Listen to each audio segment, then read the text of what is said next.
네, 저희 서로 인사하시면서 예배 시작할까요? 환영합니다. 잘 오셨습니다. 환영합니다. 잘 오셨습니다. 네, 함께 오늘 말씀 같이 읽겠습니다.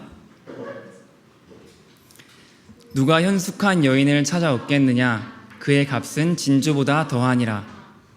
그런 자의 남편의 마음은 그를 믿나니 산업이 핍절하지 아니하겠으며, 그런 자는 살아있는 동안에 그의 남편에게 선을 행하고 악을 행하지 아니하느니라.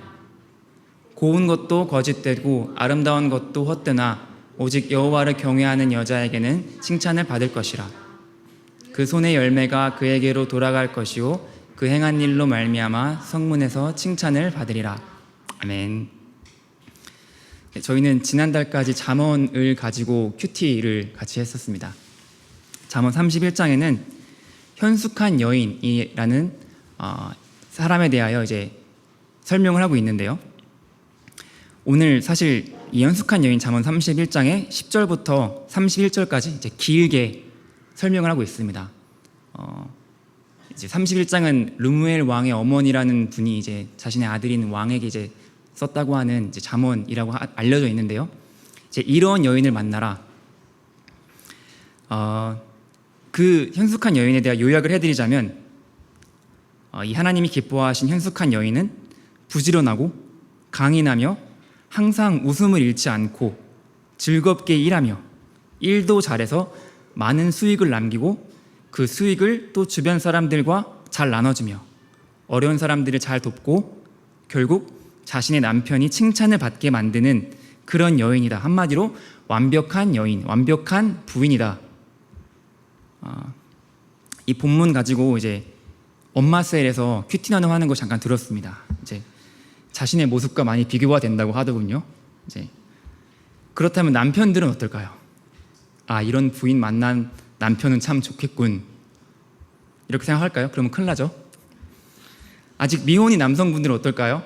나는 이런 여성을 만났으면 좋겠다. 미혼 여성분들은요, 나는 이런 여성이 돼야지. 저희가 그런 적용을 할 수 있습니까? 없습니다. 완벽한 여인이기 때문이에요. 그래서 잠언 31장을 이제 말씀을 나누려고 했는데 안 되겠더라고요. 이게 너무 적용이 안 돼서 너무 어렵다, 시험에 든다, 이런 사람은 될 수 없다. 한 신학자는 다음과 같이 말합니다. 이 구절들에서 말하고 있는 것을 우리가 아무리 여러 생을 산다고 하더라도 과연 성취할 수 있을까? 다른 신학자 말합니다. 잠언 31장에 묘사하는 여인의 필적한 여성이 존재하기는 한다. 19세기 미국에 사는 농부의 아내에게는 집안 살림과 육아뿐만이 아니라 수공예, 농업, 가금류, 사육, 상업과 같은 다양한 기술이 필요했을 것이고, 그 아내는 새벽부터 어두워질 때까지 노동을 했을 것이며 그러면서도 부드러운 태도를 유지하며 하나님을 경외했을 것이다.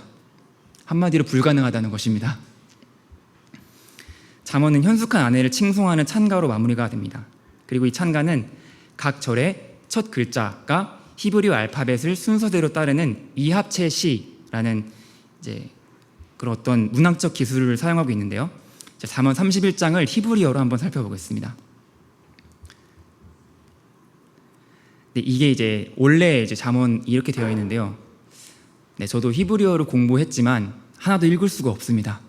그냥 눈에 띄는 거는 맨 앞에 있는, 이제 히브리어는 이제 오른쪽에서 왼쪽으로 읽는 건데, 맨 앞에 있는 이 빨간 글자들. 이 31장이 굉장히 정교한 문학적 기술을 사용해서 이상적인 여인을 그려내고 있다고 합니다. 히브리어 알파벳은 총 22개가 있는데 그 알파벳 하나씩 써가지고 한 문장씩 만든 거예요. 한 문장씩 만들어서 현숙한 여인, 그 이상적인 여인은 바로 이러한 사람이다. 굉장히 목적 지향적인 말씀이라고 할 수 있죠.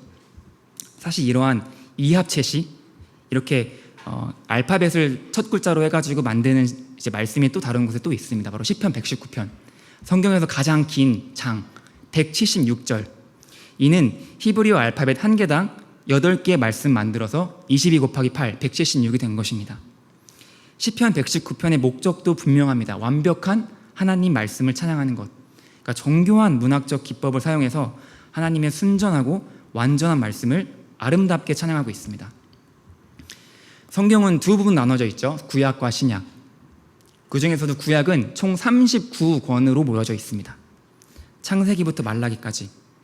이 39권의 책들이 특정한 순서에 따라 배열이 되어 있어요. 그냥 뭐 아무렇게나 갖다 놓은 게 아니라 창세기, 출애굽기, 레위기, 민수기, 신명기 다 특정한 순서가 있습니다. 한 가지 특이한 점은 저희가 보고 있는 구약의 성경 순서가 유대인들이 보고 있는 구약의 순서와는 조금 다릅니다. 이제 한번 표를 보겠습니다.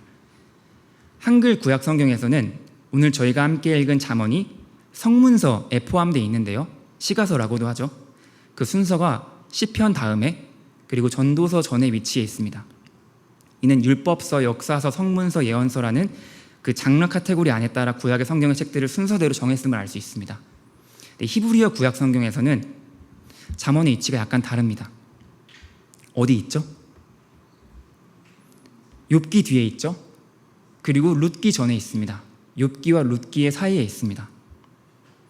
왜 그럴까요? 일부 학자들은 이는 잠언 31장에 나오는 현숙한 여인 때문일 것이라고 강력하게 주장합니다. 그 이유는 룻기에 이 현숙한 여인이라는 동일한 단어가 등장하기 때문이에요. 함께 룻기 말씀을 읽어보겠습니다. 그리고 이제 내 딸아 두려워하지 말라. 내가 내 말대로 내게 다 행하리라.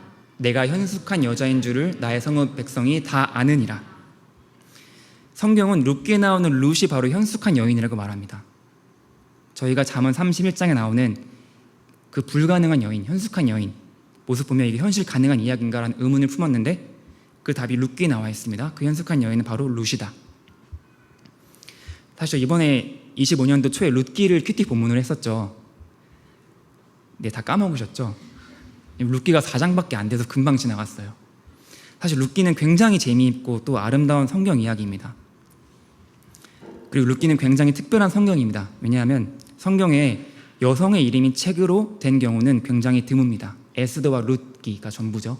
그 중에서도 룻기는 유일하게 이방인의 이름이 책 이름으로 된 경우입니다. 룻은 여성이면서 이방인이었는데 책의 이름이 되었습니다. 이는 굉장히 이례적이고 아주 특별한 일입니다.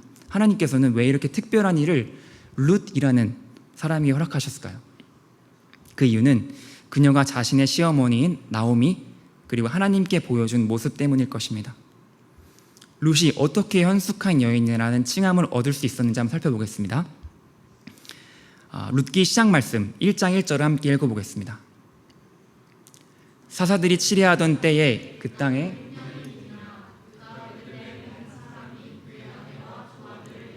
모압 지방에 가서 거류하였는데, 보시면 사사들이 치레하던 때라는 표현으로 룻기가 시작됩니다. 이를 통해 룻기의 배경이 사사시대라는 것을 알 수 있는데요. 저희는 최근에 큐티 본문 사사기 시작하였습니다. 사사기는 이스라엘 백성들이 여호수아와 함께 가나안을 정복한 그 이후의 시간을 이제 보여주고 있죠. 하나님께서는 이스라엘 백성을 크게 축복해 주셨고 이스라엘 백성들은 자기보다 더욱 막강했던 가나안 민족들을 무찌르고 그 가나안 땅을 차지할 수 있게 되었습니다. 그러나 이스라엘 백성들은 가나안 땅에 정복한 이후에 가나안 사람들이 문화를 배우기 시작하더니 점점 하나님을 떠나기 시작했습니다. 사사기를 보면 이스라엘 백성들에게 희망이 없어 보입니다. 하나님을 이용하려고만 하지 하나님을 진심으로 섬기고 사랑하지 않았습니다. 물론 고난이 찾아오면 하나님께 부르짖습니다. 그러나 그것도 잠깐입니다. 하나님께서 구원해 주시고 그 삶이 다시 안정적으로 되면 그들은 언제 그랬냐는 듯이 다시 가나안 사람들과 별반 다르지 않게 살아갔습니다. 이스라엘 땅에서 하나님 믿는다고 한 사람들이 그렇게 타락한 삶을 살아가고 있는 와중에 하나님의 눈은 이방 민족의 지역이었던 모압 땅으로 향합니다. 그리고 그곳에서 룻이라는 여인을 발견하십니다. 룻은 모압 민족의 사람이었습니다. 모압 민족이 어떤 민족입니까? 창세기에 나오는 롯이 그들의 조상입니다. 아브라함의 조카 롯. 이 딸들과 근친상간을 해서 낳은 자녀의 후손이 바로 모압 민족입니다. 근데 어째서인지 이 우상숭배와 음란한 문화가 가득한 모압 지방에 룻이라는 여성이 나오미라는 이스라엘 백성의 며느리로 들어오게 됐어요. 나오미가 믿는 하나님을 같이 믿게 되었습니다. 그리고 룻은 나오미가 믿는 그 하나님을 자기 하나님이라고 부르면서 자신의 신앙이 완전히 바뀌게 된 것을 고백합니다. 함께 1장 말씀 같이 읽어보겠습니다. 룻이 이르되 내게 어머니를 떠나며 어머니를 따르지 말고 돌아가라 강권하지 마옵소서. 어머니께서 가시는 곳에 나도 가고 어머니께서 머무시는 곳에서 나도 머물겠나이다. 어머니의 백성이 나의 백성이 되고 어머니의 하나님이 나의 하나님이 되시리니 어머니께서 죽으시는 곳에서 나도 죽어 거기 묻힐 것이라. 만일 내가 죽는 일 외에 어머니를 떠나면 께서 내게 벌을 내리시고 더 내리시기를 원하나이다 하는지라. 나오미가 룻이 자기와 함께 가기로 굳게 결심함을 보고 그에게 말하기를 그치니라. 룻의 시어머니인 나오미는 자신의 아들들이 다 죽자 그 며느리들에게 그들의 고향인 모압으로 돌아가라고 했습니다. 그중 둘째 며느리인 오르바는 모압으로 돌아갔지만 첫째 며느리 룻은 나오미 시어머니를 붙잡았습니다. 나오미는 그런 룻을 더욱 밀쳐내면서 거듭하여 모압으로 돌아가라고 말했습니다. 그러나 룻이 자신은 시어머니인 나오미를 절대 떠나지 않을 것이며 나오미의 하나님을 자신도 믿을 것이며 심지어 죽는 그 순간까지 나오미 곁에 있을 것을 맹세합니다. 룻의 이런 모습을 보면 그 이유가 궁금해집니다. 룻은 왜 그토록 나오미를 붙잡았을까? 자신 남편이 죽고 더 이상 나오미를 따라갈 이유가 전혀 없는데 왜 나오미를 붙잡았을까? 시어머니 나오미가 평소에 보여준 모습에 감동을 해서였을까? 이방 여인인 자신을 받아준 것에 감사해서였을까? 아니면 자신을 딸처럼 아껴준 그 모습 때문에? 나오미의 삶이 참 아름답고 고결해서였는지 어떤 이유에서였는지 모르겠지만 룻은 나오미를 붙잡았습니다. 물론 룻이 하나님을 선택하여서 나오미를 따르긴 했지만 룻이 그런 선택을 할 수 있는 결정적인 계기는 바로 나오미 때문이었습니다. 나오미는 자기 자신의 인생이 참 부끄러웠을 것이에요. 나오미는 이스라엘 지역이 심각한 흉년에 들자 가족 전체와 함께 모압으로 이사를 갔습니다. 그곳으로도 모자라 그녀의 아들들을 이방 여인인 모압의 여인들과 결혼시켰습니다. 더 비극적인 것은 그 아들들과 심지어 나오미 자신의 남편도 모두 그 모압 땅에서 죽었습니다. 나오미의 인생을 보면 한 사람의 인생이 어떻게 이토록 비참해질 수 있는가 생각이 들어요. 저희가 드라마를 만들어도 이렇게 너무 극단적으로 가면은 그 드라마를 잘 안 보지 않습니까? 그 나오미의 인생은 비극 그 자체였습니다. 그래서 나오미는 자신의 인생을 저주합니다. 함께 룻기 1장 말씀 같이 읽어보겠습니다.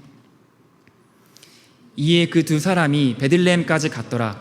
베들레헴에 이를 때에 온 성읍이 그들로 말미암아 떠들며 이르기를 이 이가 나오미냐 하는지라. 나오미가 그들에게 이르되 나를 나오미라 부르지 말고 나를 마라라 부르라. 이는 전능자가 나를 심히 괴롭게 하였음이니라.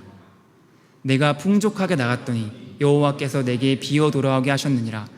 여호와께서 나를 징벌하셨고 전능자가 나를 괴롭게 하셨거늘 너희가 어찌 나를 나오미라 부르느냐 하니라. 그러나 사실 나오미 인생에는 자신도 생각하지 못했던 반전이 있었습니다. 바로 하나님께서 심어두신 반전이죠. 며느리 룻. 참고로 어느 신학자는 룻기의 전체 스토리를 이렇게 요약합니다. 나오미는 모압에 가서 모든 것을 잃은 빈털터리, 즉 텅 빈 사람이 되었다. 그러나 그녀가 롯을 만나고 이스라엘로 되돌아올 때에는 가득 찬 사람이 되었다.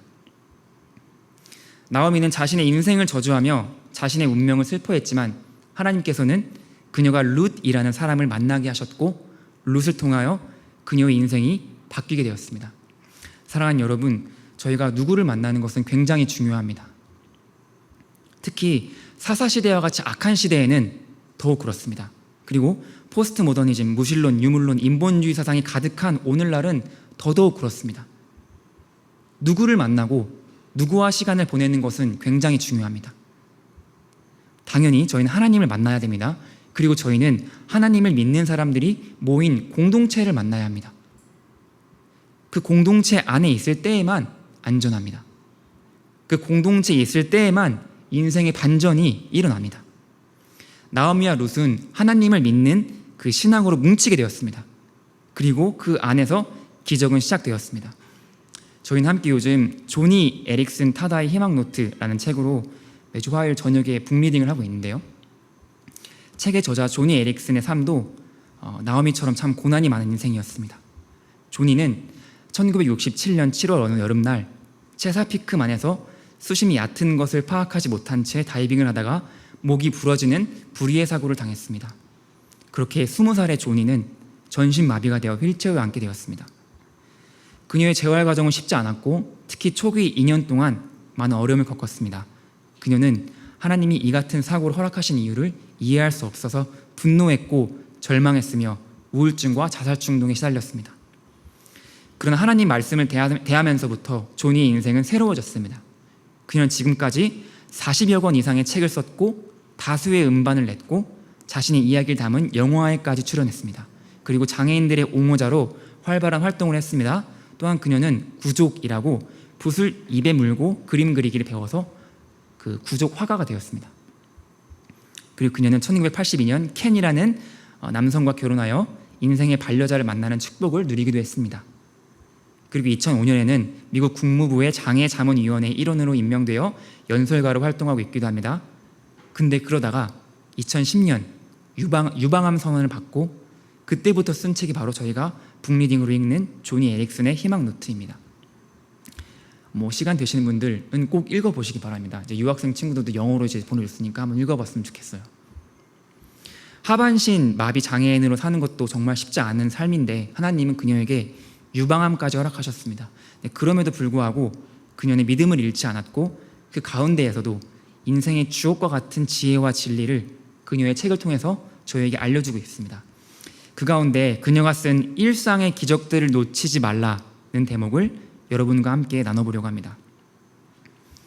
많은 그리스도인이 시련 가운데 일하신 하나님을 보지 못한다. 극적인 기적이 일어나지 않으면, 즉 홍해가 갈라지거나 암이 낫는 기적이 일어나지 않으면 하나님이 역사하지 않는다고 생각한다. 하지만 하나님께서는 우리가 알지 못하는 무대 뒤에서 역사하고 계신다. 영화 10개는 하나님께서 애굽에게 행하셨던 10가지 재앙들을 할리우드 특수효과로 잘 표현하고 있다. 우리는 그 영화를 단순히 보기만 하지만 그 영화를 제작한 연출가들은 그 영화 뒷면에서 그 기적의 장면을 연출하기 위해 수많은 장비와 기술들을 준비했을 것이다. 이처럼 하나님께서는 우리가 알지 못하는 무대 뒤에서 기적을 만들어내고 계신다. 하나님이 무대 뒤에서 역사하시는 것을 우리가 볼 수만 있다면 기적을 바라보는 시야가 굉장히 넓어질 것이다.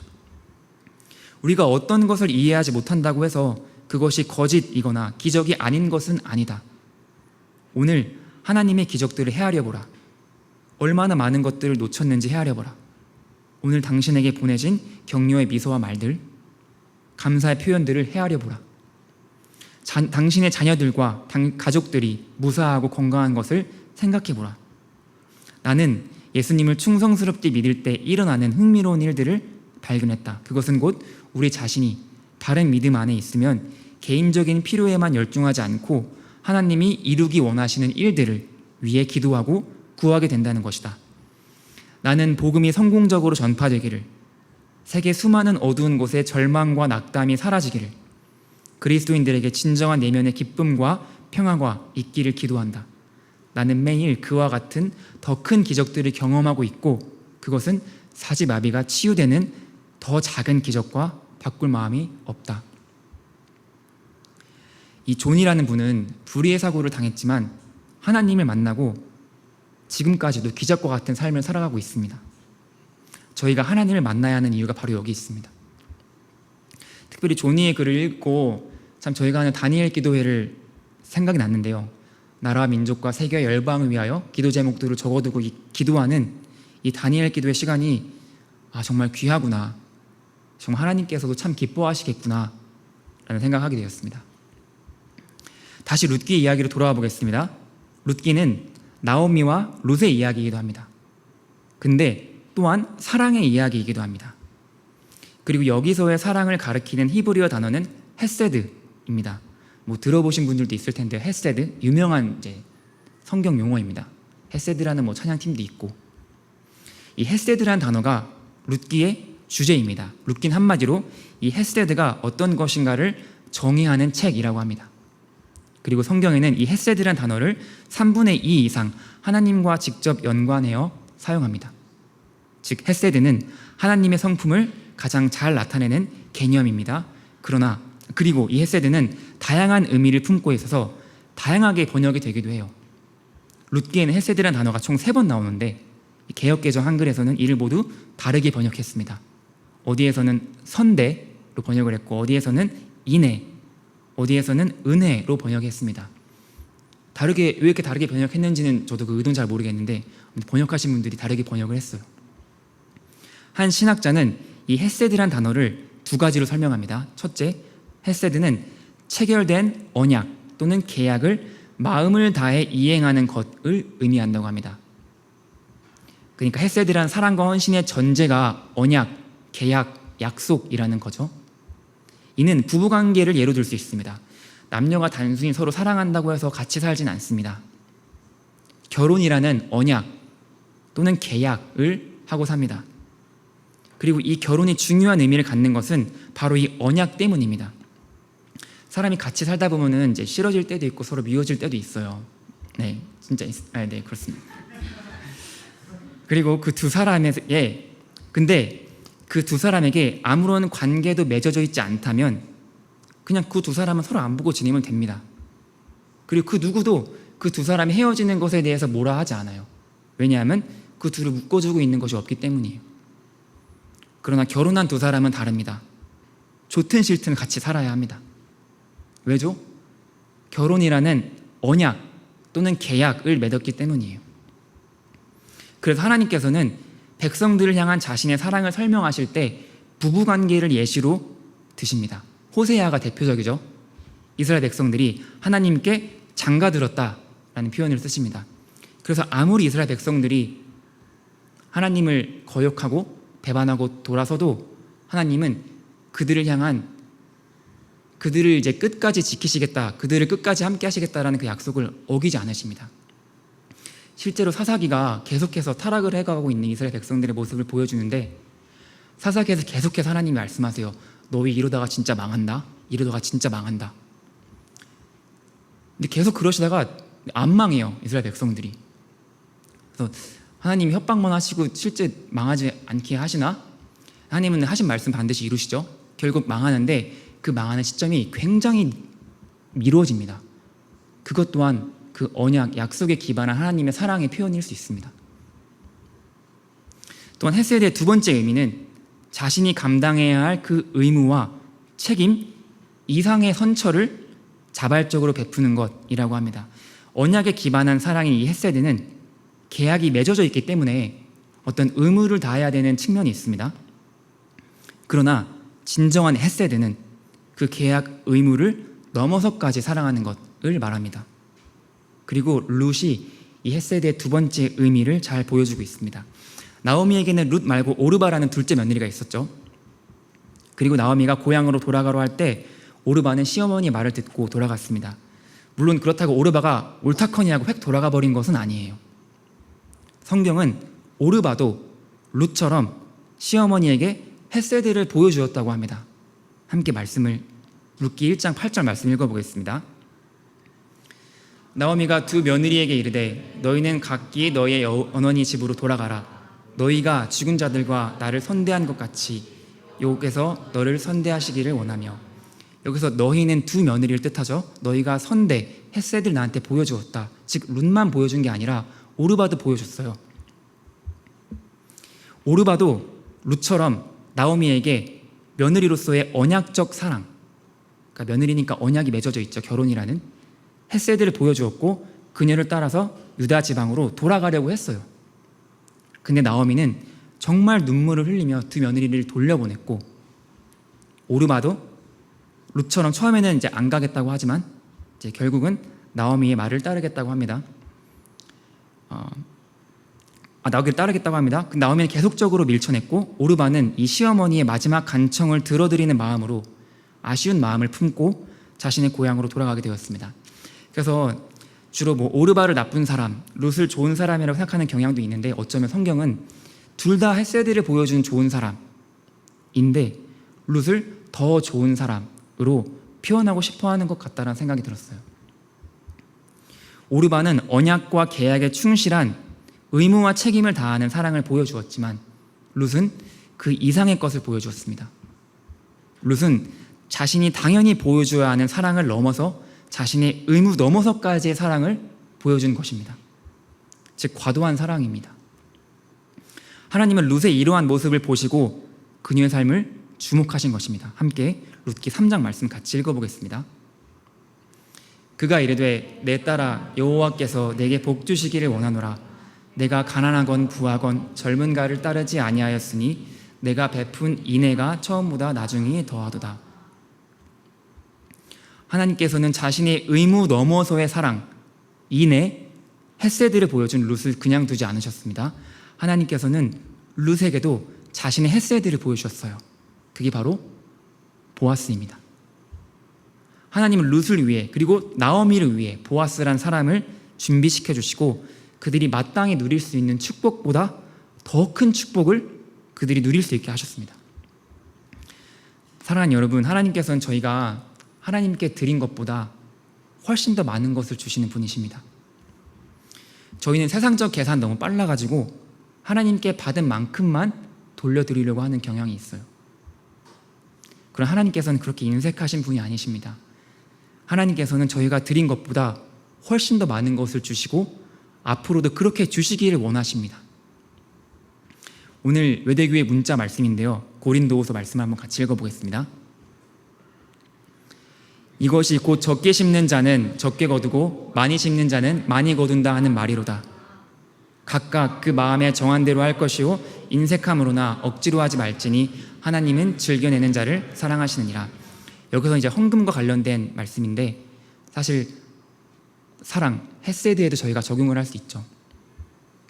그리고 이런 하나님께 이런 사랑을 보여준 한 여성이 있었습니다. 바로 최근에 이제 천국 가신 천정은 자매님이십니다. 그는 2012년에 병원에서 유방암 말기와 이제 수술 불가 판정을 받았습니다. 그래서 이제 수술할 수 없으니까 항암을 권유받았는데요. 이제 암이 뼈까지 전이가 되어서 연명 치료가 최선이니 완치는 기대하지 말라는 의사의 말까지 들었습니다. 그러나 하나님께서는 그녀의 암을 모두 제거해 주셨고 그 후 실제로 완치 판정까지 받았습니다.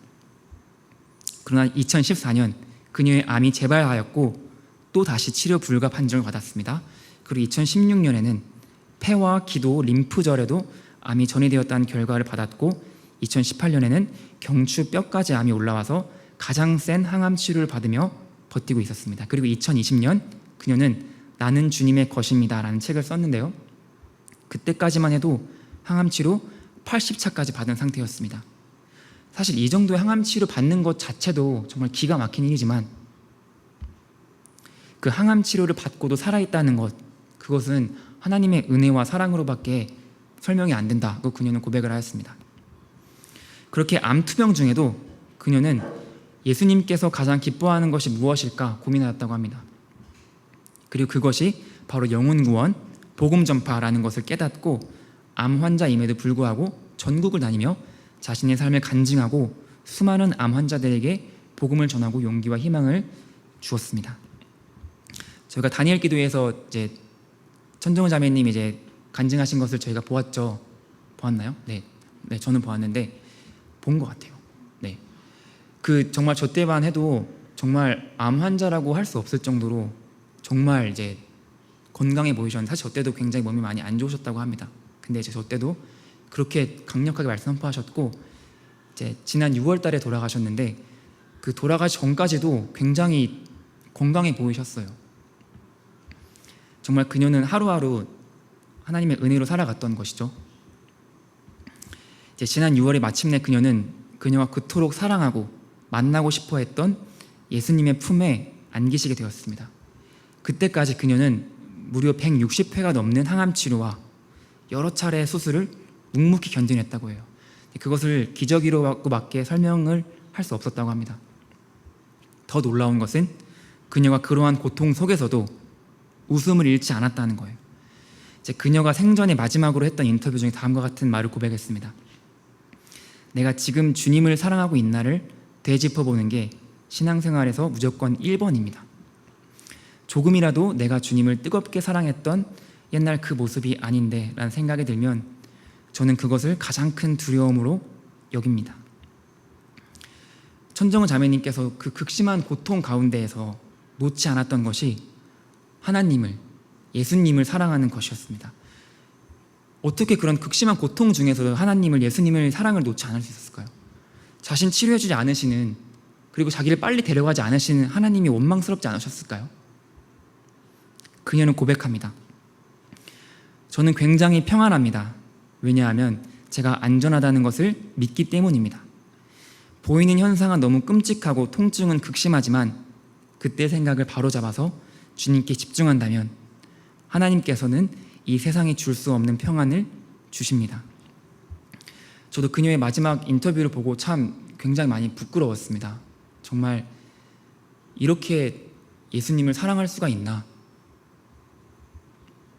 나는 예수님을 그렇게 사랑하고 있나? 결론입니다. 사랑하는 여러분, 저희가 오늘 함께 살펴보았던 조니 에릭슨 타다, 천정은 자매님, 그리고 나오미와 룻의 이야기를 들으며 하나님께서 오늘 저희에게 주시는 교훈이 무엇입니까? 하나님께서는 하나님을 사랑하는 자를 결코 버려두지 않으신다 입니다. 그리고 저희가 잠언 31장의 현숙한 여인으로 표현된 그 룻은 하나님께 헤세드의 사랑을 보여드렸습니다. 자신이 마땅히 해야 할 것 이상의 사랑을 하나님과 사람들에게 보여준 것이죠. 이것은 룻의 분에 넘치는 사랑 또는 과도한 사랑이라고 표현이 될 것 같습니다. 사실 성경에서 이러한 사랑을 표현한 한 여인이 또 있습니다. 바로 예수님의 발에 향유를 부어드린 여인입니다. 누가복음에 나오는 이 예수님 발에 향유를 부은 이 여인은요, 무슨 이유에서였는지는 모르겠지만 예수님이 한 바리새인의 집에 계시다는 소식을 듣고 값비싼 향유를 들고 그 집에 무작정 찾아가서 그것을 예수님 발에 붓고 눈물을 흘리며 자신의 머리털로 예수님의 발을 닦았습니다. 성경은 그녀가 왜 그런 행동을 했는지 그 이유를 밝히고 있지는 않아요. 그러나 한 가지 분명한 것은 그녀는 자신이 보여드릴 수 있는 그것 이상의 헤세드를, 그 사랑을 예수님께 보여드렸고 예수님께서는 그녀를 더 큰 사랑으로 보답해 주셨습니다. 사랑하는 여러분, 저희도 룻과 같은 헤세드를 하나님께 올려드립시다. 향유 부은 여인과 같은 사랑을 예수님께 보여드립시다. 그러면 하나님께서는 그것보다 훨씬 더 큰 사랑을 저희에게 보여주실 것입니다. 아멘. 함께 같이 말씀 기억하시며 기도하시겠습니다. 찬양하고 기도하시겠습니다. 하나님, 잠언 31장의 말씀을 통하여 현숙한 여인을 저희에게 보여주셨고 그 현숙한 여인이 바로 룻기에 나오는 룻이란 사람이라는 것 저에게 알려주셨습니다. 그리고 그 룻은 하나님께 정말, 그리고 사람에게 분에 넘치는 사랑을 쏟아부은 여인이었습니다. 그리고 또한 예수님의 그 발에 향유를 부은 여인 또한 자신이 할 수 있는, 마땅히 해야 할 것 그 이상의 너머 것을 예수님께 드린 여인이었습니다. 주님, 저희도 그런 삶을 살게 하여 주시옵소서. 저희도 저희가 드릴 수 있는 것 그 이상의 것을 하나님께, 예수님께 드릴 수 있는 사람이 되게 하여 주시옵소서. 그리하여서 정말 하나님께서 부어주시는 더 큰 은혜와 축복을, 그 사랑을 누리고 경험하는 저희 한 사람 한 사람 되게 하여 주옵소서. 함께 기도하겠습니다. 하나님, 주님, 정말 룻의 말씀을 통하여서, 룻의 말씀을 통하여서, 그리고 향유 부은 여인의 이야기를 통하여서 하나님, 주님, 정말 하나님께 드리는 것이 얼마나 값진 일이고 하나님께서 얼마나 더 큰 것으로 저희에게 돌려주시는지를 주님, 저희가 알게 하셨습니다. 하나님, 저희도 그러한 사랑을 주님께 올려드리기 원합니다. 하나님, 저희도 그러한 사랑을 주님께 올려드리기 원합니다. 하나님, 정말 저희가 날마다 더 하나님, 더 예수님을 사랑할 수 있도록 도와주시고 정말 주님, 저희 각자가 드릴 수 있는 최선의 것을 하나님께 올려드릴 수 있도록 도와주시고 정말 저희 각자가 하나님께 드릴 수 있는 그 향의 옥합이 무엇인지 하나님, 저희가 생각해보게 하시고 정말 그것을 정말 과감하게 하나님께 드릴 수 있는 저희 한 사람 한 사람 되게 하여 주셨소서.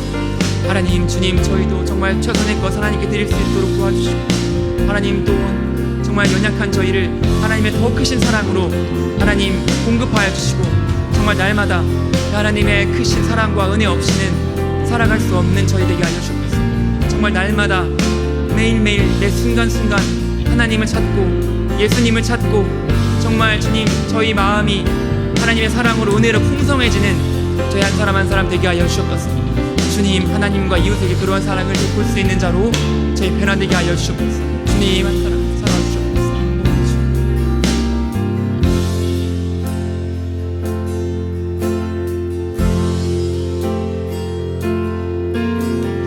나를 십자가에서 깨뜨리신 사랑, 오늘도 그 사랑 안에 거합니다.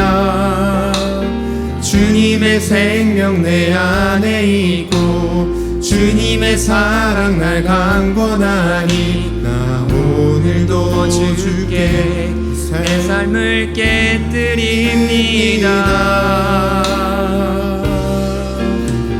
오 주여 내 삶을 깨뜨립니다. 주 머리 위에 붓습니다.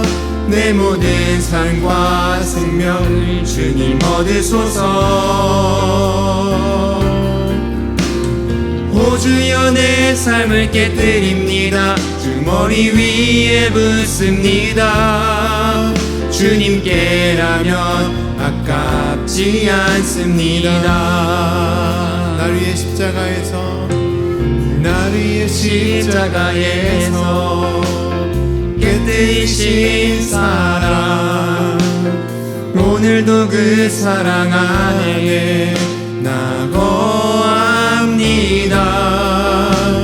주님의 생명 내 안에 있고 주님의 사랑 날 강권하니 나 오늘도 주께 내 삶을 깨뜨립니다.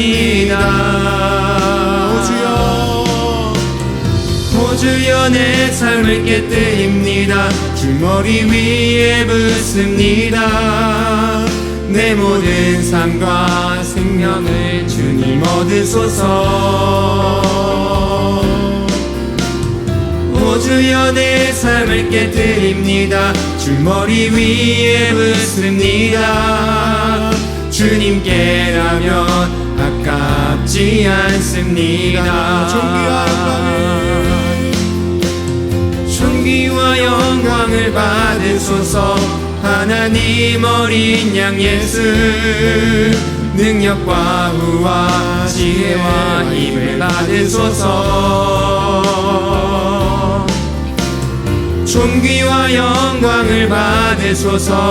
하나님 어린 양 예수, 나라와 권세 영광 주님께. 이 시간 한번 정말 하나님께 같이 기도하는 시간 가졌으면 좋겠습니다. 하나님께서 저희 모두를 사랑하시지만